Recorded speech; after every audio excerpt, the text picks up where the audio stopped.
Hello and welcome to GG Weekend Watch, now kindly sponsored by Bitano as well, of which I'm a brand ambassador. So all of my worlds are colliding and colliding for the perfect show as well, because of course this is our grand national show. We're going to be looking at all of the ITV scheduled races from Aintree on Saturday, so loads to go at, as well as the main event itself, the Grand National, which comes up at 4 o'clock. Being joined, as always, by Dave Young and Andrew Mount, who are in good form for the return of the flat turf season last year. I'm smiling because Andrew always gives a wave in the background that you don't get to see, but I do. So it always makes me laugh. Because last week, Andrew kicked off the show with Norman's K in the opener at Doncaster for Ammo Racing, who SP'd at 3-1. And that started the theme. The tight finishes, fortunately, going our way last week. In the Doncaster Mile, Dave felt that Dancing Gemini had a favourites chance and he was backed into that position and won very much like the group horse in a listed race. So no doubt he'll be a feature on the show throughout this flat season. In the Snowdrop Filly Stakes at Kempton, Dave couldn't see Soprano getting beaten. He defied the drift from 8-11 all the way out to 2-1. For all that Dave did hint that she was probably shorter than expected, but another winner right in the line and a result that went our way. And then finally, in the Lincoln, Dave made his case for Godwinson, who snatched victory, as you may have guessed, on the line. Andrews or Andy looked at a huge chance, but still landed place money for finishing third. So lads, very well done. Back to the jumps though. Switch your brains around again, please, because we're going to begin with the 120 at Aintree handicap hurdle, Premier handicap, 4-year odds and over 3 miles and half a furlong. Now, Bitano have Jericho de Repene as the 9-2 favourite. Catch and Derry next in at 7-1. So, Dave, do you want to kickstart us? Yeah, more than happy to. Back to the jumps. We love it, don't we? And the sun's shining outside as well. Everything's good. Everything's good. But we'll see how it gets to. It's Thursday, recording just after the first race has gone, and the curse of the favourite and the manifesto's kicked off. So boo that. But this 120 handicap hurdle over 3 miles, there's loads of horses that are stepping up in distance here. And obviously you get that quite often where horses try new tricks, but I don't think I can remember a handicap hurdle with so many unknown quantities in it. That does mean it's tempering my enthusiasm in terms of who I would strongly fancy at this stage in here. The two that I think I can make a bit of a case for is Bo Zenith for Nicky Henderson. This horse was pretty eye-catching at the start of the season after a significant layoff. That was behind Mirabad. So with respect to the horses in that race, it was like a running against lower class horses, but was still outpaced at 2 miles there. Stepped up in trip at Ascot when I stuck with him when I shouldn't have done. I should have gone without a belly that won nicely that day. But he got beat, but he was still well fancied. Then they dropped him back in trip to 2 miles after, which I thought maybe actually that is the key. Maybe it was the trip that was wrong with him. And he just didn't travel that day at all. So it could be a little bit sort of last chance saloon that they're stepping up in trip and they're just trying their luck with him. But he did shape like a horse that would appreciate a longer trip on that debut at the start of the season at Cheltenham. So he looks all right, especially considering there's quite a few places up for grabs on this race. So I think Bo Zenith's definitely on the short list. Whether he makes an actual bet or not, I'm not 100% sure, but at the prices, he's a bit tempting. The other one is Nurse Susan. It's a bit of a theme in this race for me about horses with long layoffs, because last season, it's a long time ago, she had a 600-day break a couple of seasons ago, came 7th in that, and then Julie dotted up after.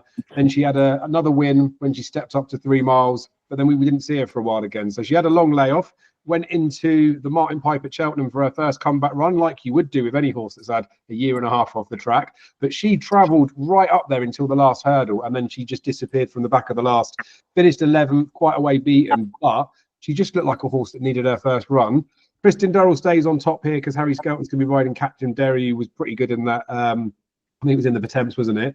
But I just think that Nurse Susan, if she doesn't have the bounce factor, the fact that she's come back from a layoff before, got well beaten, and then won after, and the fact that she's already won about this trip, I think she's got less questions to answer than some. She's 12-1. Maybe like a 12s or 14s poke across a few of them. Not 100% sure what she is with our sponsors, Bitano, but I'm sure Kate will let us know. So I think it'd probably be that pair that I'll be suggesting for now. So both Nurse Susan and Bo Zenith. There are quite a few places up for grabs, so I'd probably be tempted to play them both each way. And they are both top price with Bitano as well. 16-1 Bo Zenith and 14-1 about Nurse Susan. So nice prices to boot as well. Andrew, how are you playing the opener? Well, there's a weird stat associated with this 3-mile handicap hurdle. In the last 10 renewals, horses in headgear, including a tongue tie, over 100 runners, they've all been beaten. You'd expected about 5 of them to win based on their prices. And this is Headgear Central. 15 of the 22 runners wear some sort of headgear. There's 9 horses in cheap pieces. 2 of those in the first time cheap pieces, both tipped by Dave, both Zenith and Nurse Susan. I mean, the Dan Skelton in first time cheap pieces is a positive angle, particularly the horses who finished out the frame last time out. But I'm going to go for those that aren't wearing the headgear, going with that stat. I've bet 2 in this race. One of them is Act of Authority for Ollie Murphy, who chased home One Who in the Martin Piper at the Cheltenham Festival last time, 28-1. Ollie Murphy only had 2 handicap runners at the Cheltenham Festival, both placed. And the one of his that I liked was a horse called Long Draw, who didn't make the cut, was first reserve in the Pertemps. Now, he was entered in this at the 5-day stage, and I thought he was going to be the one to back here. But it's interesting that they've gone with Active Authority, who runs in the same colours instead of Long Draw. Lewis Saunders takes off 7. He rode it last time, of course, in that conditional jockeys race. He's very, very consistent. He's been in the frame in his last 5 starts. He tends to stay on well over trips up to 2 miles 5. I think stepping up to 3 miles is going to suit. And he's 10s from 12s with Batano. Each way, 5th of the odds, 5 places seems fair enough to me. The other one I bet is Timmy Tuesday, running on the wrong day of the week, you could say. But this one is incredible. I'd love to know whether the point-to-point, the Ballyarthur in Ireland point-to-point track is left-handed or right-handed, because he ran out there in a point on his first on his only point start, and then he also ran out at right-handed Punchestown, hanging left, second time out over hurdles.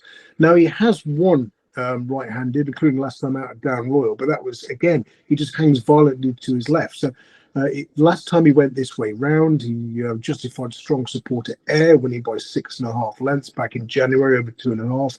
Again, stepping up to 3 miles, going left-handed again. I think there's plenty more to come from Gordon Elliott's Timmy Tuesday. So he's second choice behind Active Authority. And the other one was intriguing me, was Navajo Indy, who I thought they'd accidentally entered him in the wrong race, because we last saw him running in the what was the Betfair Hurdle at Newbury over 2 miles, finishing 3rd of 17 to Joyeuse. He's run over sort of 2-3 once before. But got beat at odds of 2-1 on. Now they're running him over 3 miles, which seems an odd move, but he has been well backed since the declarations were revealed. He's only 8-1 now with Batano, but I'll go Active Authority, saver on Timmy Tuesday. Okay, and both of those 2 into 10-1 as well. Timmy Tuesday steady at 10-1, Active Authority in from 12s to 10s, and just to mention for Navajo Indy, who is 8-1 with Batano. Right, we're going to move on to our next contest up at Aintree. This is the 155. This is the Grade 1 Mersey Novices Hurdle, 4-year-olds and over 2 mile 4. And Lulamba not taking on his age group in the race, and is going on just in the background, actually. He is electing to go up in trip to get the weight for age allowances as well, Andrew. So is that a plan that's going to work out? Yeah, interesting. We don't get many 4-year-olds in this race, so we've only had one in the last 10 renewals. That was a 250-1 shot. He finished 5th. If you go back to the start of the century, 4-year-olds are 1 from 25. The winner, 16-1 shot Boogler back in 2009. Most of those were big prices. The expected number of winners from that sample was only 2.16, and 2 more finished second, including a 14-1 shot. So not a statistically significant sample size.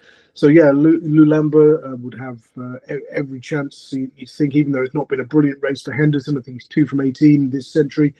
The one I certainly prefer him to Cocktail Divin, the second favourite, who was a winner of a maiden hurdle last time out. It's not easy to make the transition from maiden hurdle winner to Grade 1 hurdle winner in one step. 9 of the last 10 winners of this race raced in graded or listed company last time out. And favourites have got a fantastic record. Say the last 10 renewals, 7 winning favourites out of 10, a profit of £12.75 if you back those blind. 2 were placed, another one finished out of the frame. So I'm just going to be very boring here. Go with Lulamba at the head of the market. The other one who was half interesting was Regent Stroll. Nichols, it's interesting. If you split Paul Nichols' runners at Aintree by those that ran at the Cheltenham Festival and those that didn't, he does much better than the ones who prepped away from Cheltenham. Regent Stroll missed Cheltenham, won at prohibitive odds at Wincanton last time out. Got the hood on for the first time, which could bring about some improvement. I thought maybe Regent Stroll can chase home Lulamba. So the Brits have won 5 of the past 10 renewals of this race, albeit from 88 runners, where Irish trainers have 5 from 22. So much higher strike rate for Irish runners. But I'll go with the Brits. I'll go with Lulamba. Oh, lovely. So Lulamba, who is at 11 to 10 with Butano. So yeah, no flies on them whatsoever. Regent Stroll at 8 to 1. So Lulamba has contracted in price quite significantly in the last sort of 24 hours or so. Then Dave, who'd you like? Yeah, I think it is as straightforward as the best horse in the race will win this. And the nuts thing is, as much as Lulamba gets the £10, I don't think Henderson or Nico de Boinville would have even been fussed about that, because he's already £10 clear of everything anyway. So it's like doesn't necessarily need it, but we know how 4-year-olds turn into 5-year-olds when they meet them in sort of open company next season. Sometimes there could be a few inflated ratings from these 4-year-olds, but look, his Triumph performance was very, very, very good. For all that he'd had his run in France, it was his second start for Nicky Henderson to do that. And I know it was Poneros's first run over hurdles to sort of nab him on the line, but it was the big clash between East India Dock and Lulamba that we were expecting, and Lulamba got the better of him. I don't think everything went like exactly smoothly towards the end, but he did shape like a horse that will benefit for a step up in trip. For all that I didn't expect it to happen in Aintree, I thought they'd run him in the juvenile here or they'd wait for Punchestown.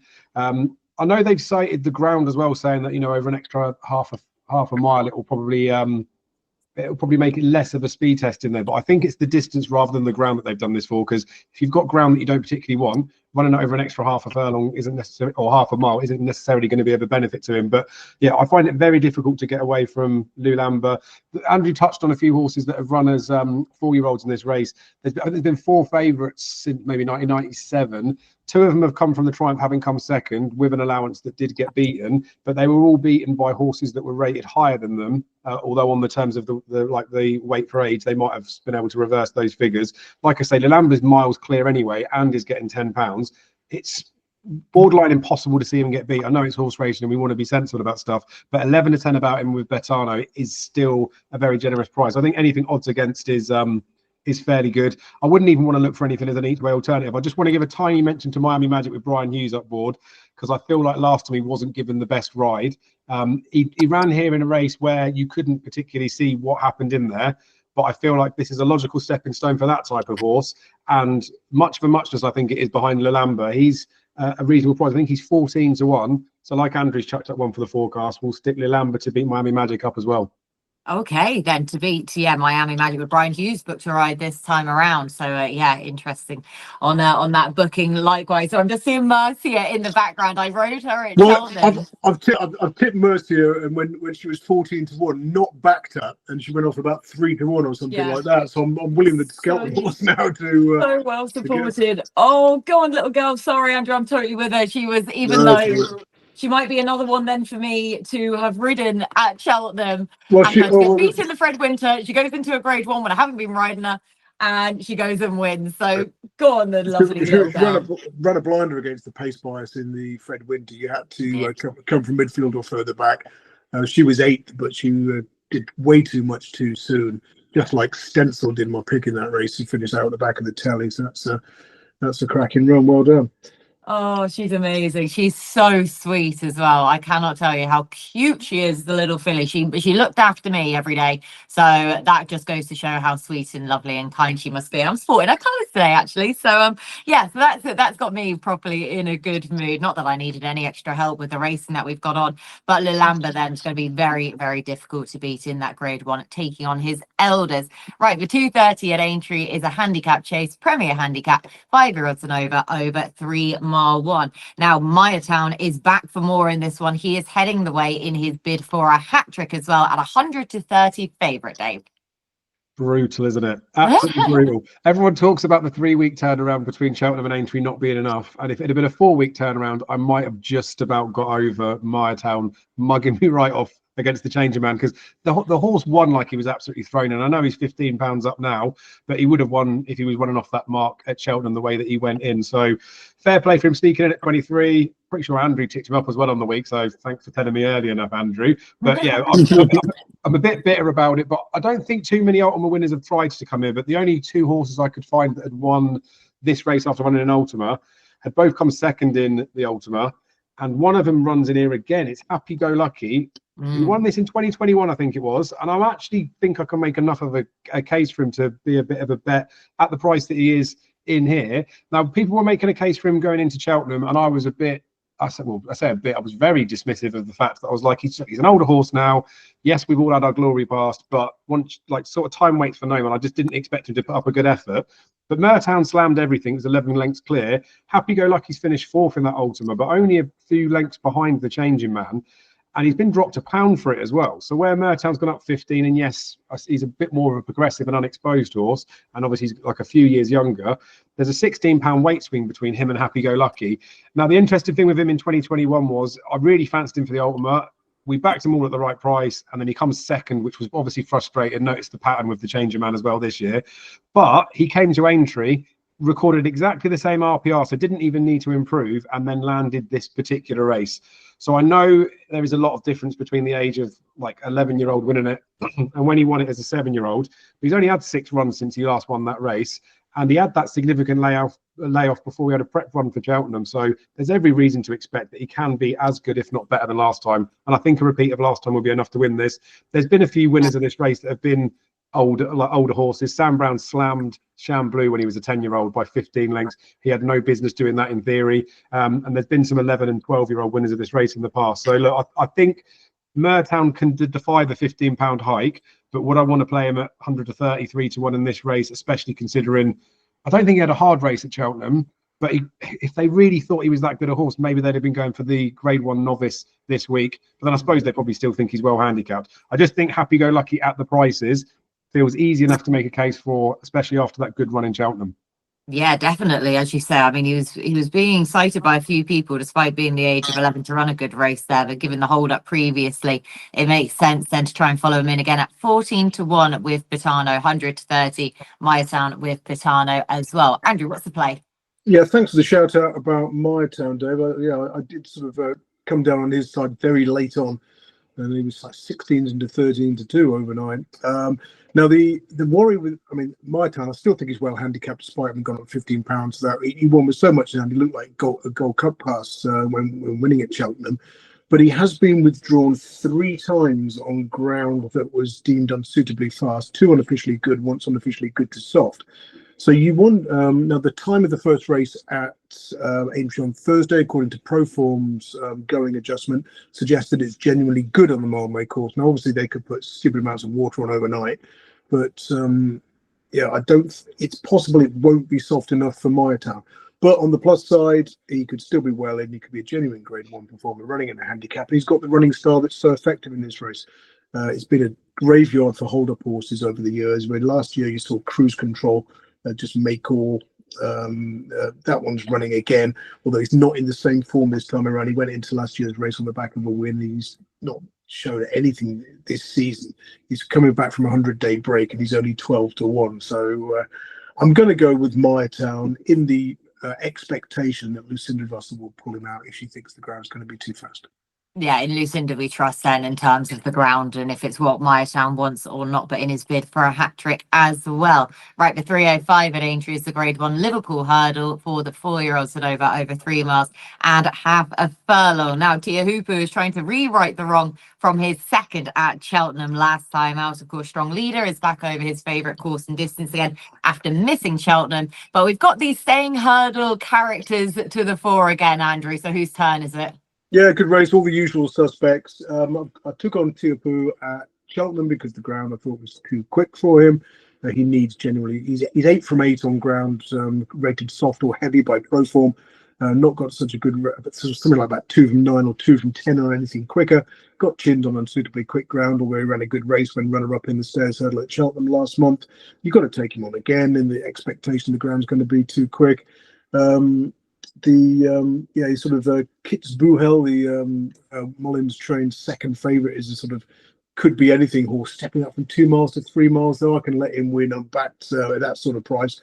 Home by the Lead bombed out in this race last year when the Connection said he was feeling the effect of a long hard season.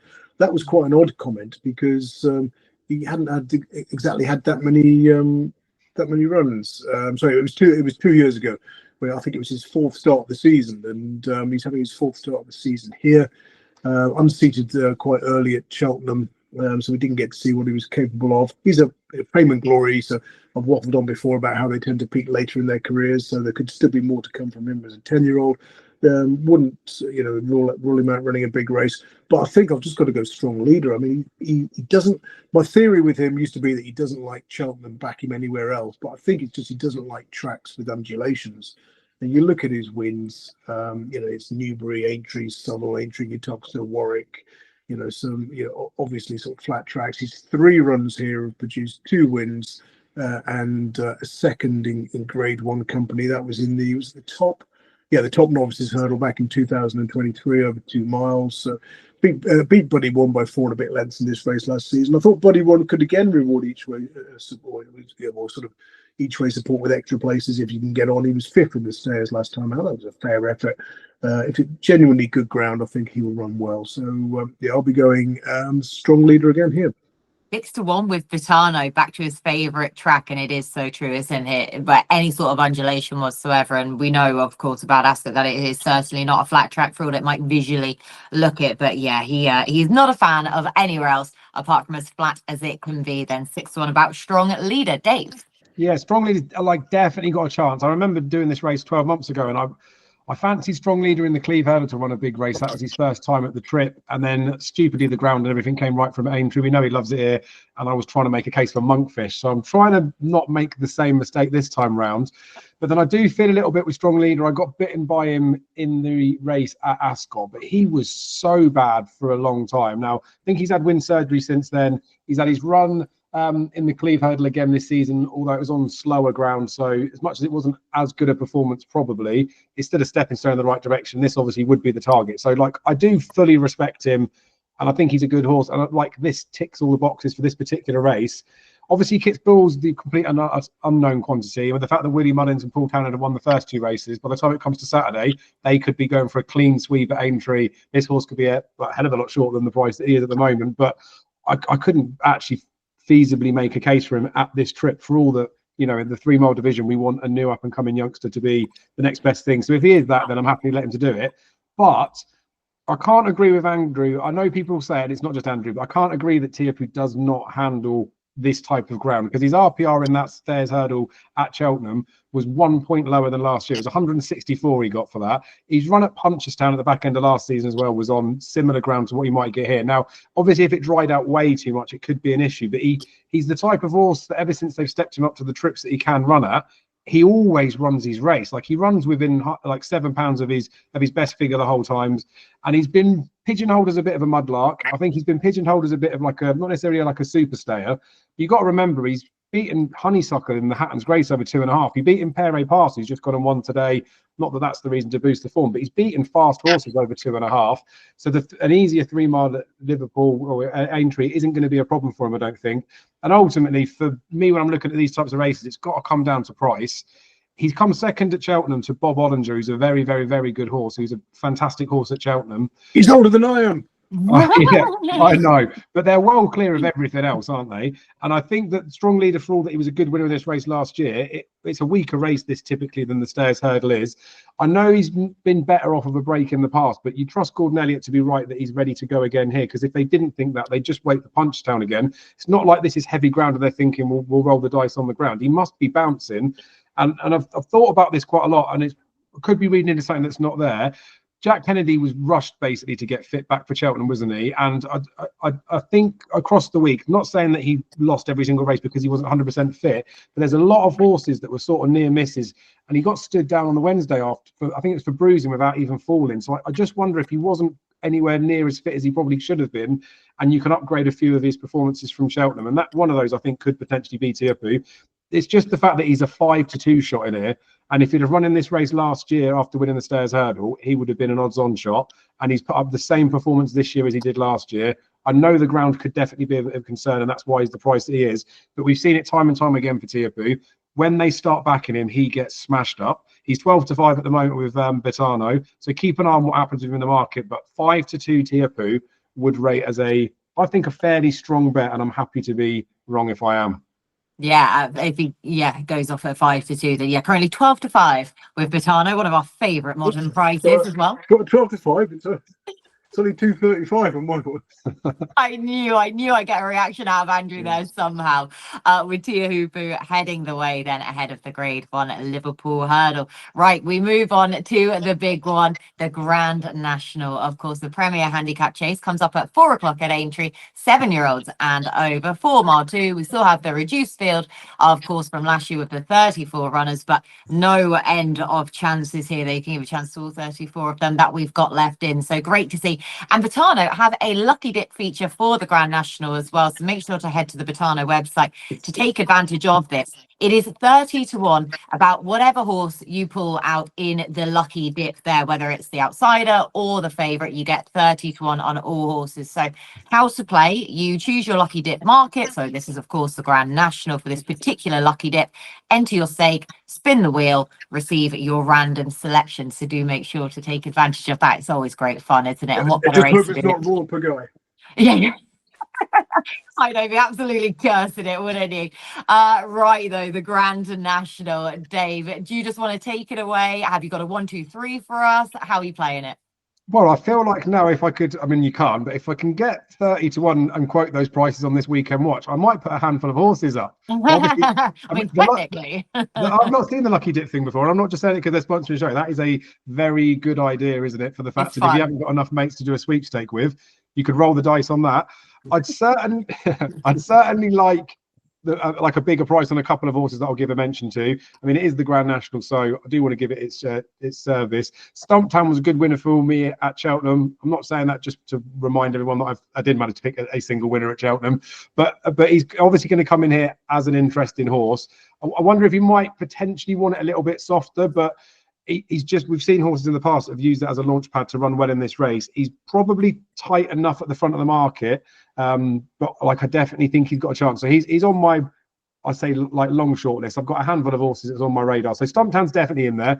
Iroko, they've been saying since the beginning of the season that the National was always the plan. So while he's probably disappointed in some races earlier this season in terms of people thinking he might go and win, they've not done anything other than what they said they were going to do at the start of the season. They've campaigned it all around a big performance in this race. So you can see the logical case for him. And I still don't think the 10 to 1 about him is terrible, really, if they obviously pull the plan off. Big question mark over whether he stays or not. But then we've had loads of horses in the past that we've had question marks over whether they stay, and then they do find it on the day.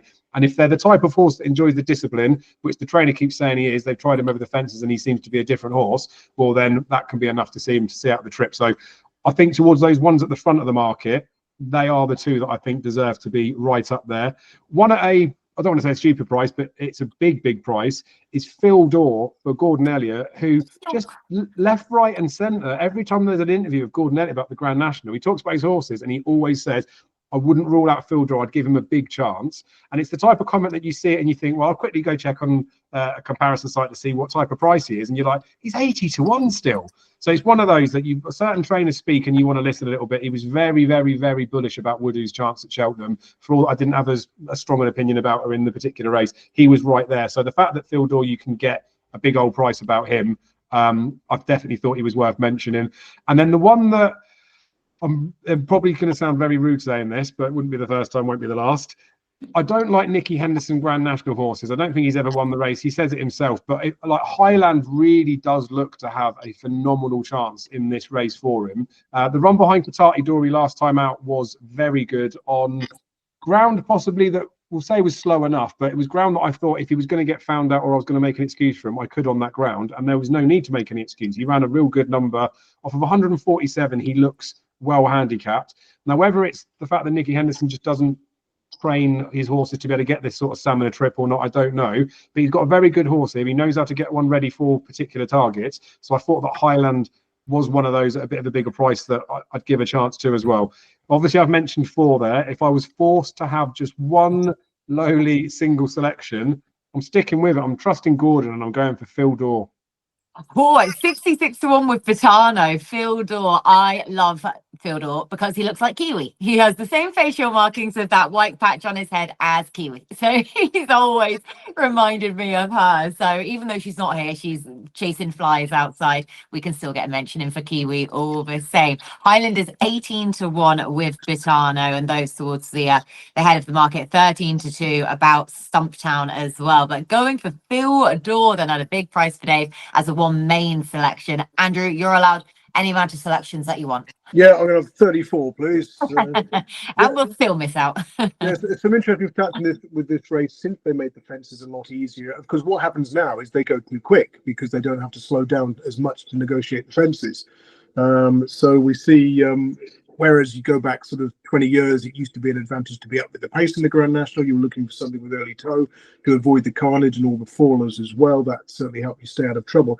Not the case anymore. Now, Proform's database awards points to the last running styles of horses based on their last 3 runs. 4 points for a front runner, 2 for a prominent racer, 0 for a hold-up horse, giving an aggregate score of 0 to 12 across the last 3 races. Those with a pace rating of 6 or higher, 0 from 136 in the past 10 years. It's also been a difficult race for older horses recently as well. 10-year-olds and older, just 1 from 170 in the last 10 years. So there's several ruled out on that on those grounds. So I'm looking for a hold-up horse who's going to like spring ground and is in the sort of 9 or younger bracket. Minella Cocooner is the obvious one for me. Hasn't shown a great deal this season, but it's obviously been laid out for this race, and like most of the field has, and it wasn't going to show anything before the weights were out in mid-February. A fair effort on unsuitably soft ground last time out, finishing 4th in Grade 3 company at Fairy House behind Nick Rocket. Now you look at you sort his form by Racing Post ratings from top to bottom. The top rating came when winning the Bet365 Gold Cup last spring on good ground of 3.5 miles. And then his other good efforts as well have come in April and March. So he's definitely in the spring horse category. He likes the ground. He stays the trip. He's going to be ridden patiently. Jonathan Burke on board for Willie Mullins. What's not to like? So yeah, Minella Cocooner, the main pick. Others of interest: Stumptown, if they don't ride him prominently, would have a squeak. Percival Legoloa is, I've murdered the pronunciation, but I thought he's probably going to need it softer. Iroko, the JP McManus cheapy horse, you imagine he's going to go well here. I wasn't totally against Senior Chief or Stay Away Faye. Dufflecoat for Gordon Elliott as well was another one that I thought could go well. But there's one funny one that's 150 to 100 to 1 plus, I think, or thereabouts, which is for the Detective Agency of Hobbs and White. So yeah, Celeb Dallin, and I just thought he had a bit of a squeak, having run well over these fences before. He's a 13-year-old, which goes against all the sort of stats I've been on about. But I just thought that for the price of a lottery ticket, he could be worth a quid or two. Now, ideally, he'd prefer it softer.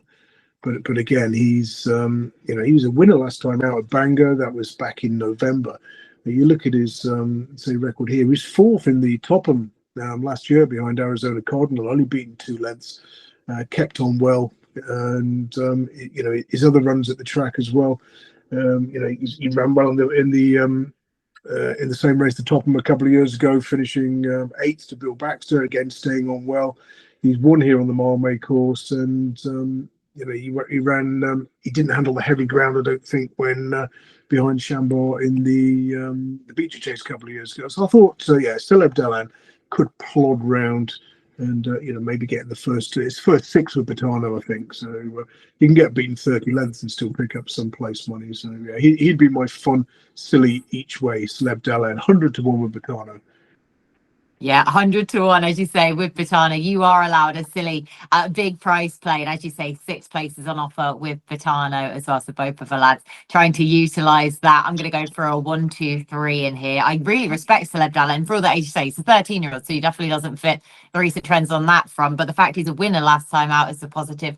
And he's rated 147, which has been right in the sweet spot of those recent winning ratings as well. Now, I'm going to agree with Dave on Stumptown here. He is going to be my winner, though, as I say, at 13-2, then with Vitano to try and back up his own success from just 24 days ago, of course, in the cross country at Cheltenham, where he did get a little bit behind the bridle. He's just a laid back type, isn't he? But stamina in abundance. And I'm hoping that the refitted blinkers will be able just to see him travel with that bit more verve. But as you say, I'm not that fussed about where he's ridden, as long as it's not, you know, absolutely gunned out in front. Then yeah, I thought Stumptown was going to be the one to beat. Meeting of the Waters, I'm going to give him the chance to actually get the trip this year. He came there looking like the winner in the race last year, before just inside the final half of furlong his stamina seemingly looked to totally cut out. But he was a 7-year-old then. He did the best of the 7-year-olds in the race as well last year, and I didn't think that it was beyond the realms that he should be able to improve his stamina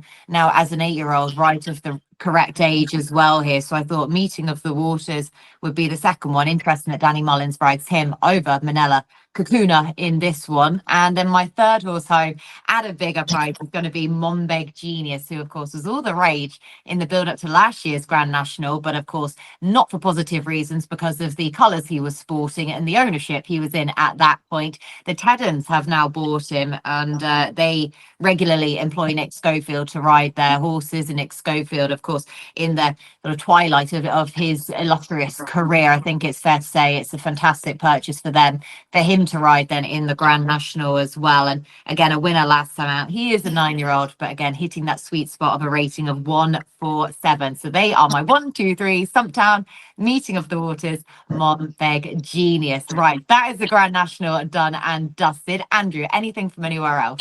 Well, I did look at the other two races at Aintree, the 5 o'clock, the 2-mile novices chase, and you got the two from the Arc, Lotus Sudden Only by Night dominating the market. Lotus Sudden, the first time cheap pieces, I thought would be the one to beat over Only by Night, who was perhaps a shade flattered by coming from off the pace in that race, but I don't want to get involved at those prices. And the bumper's fascinating because you've got the best horse in the race ridden by the worst jockey in the race. That's El Kairos.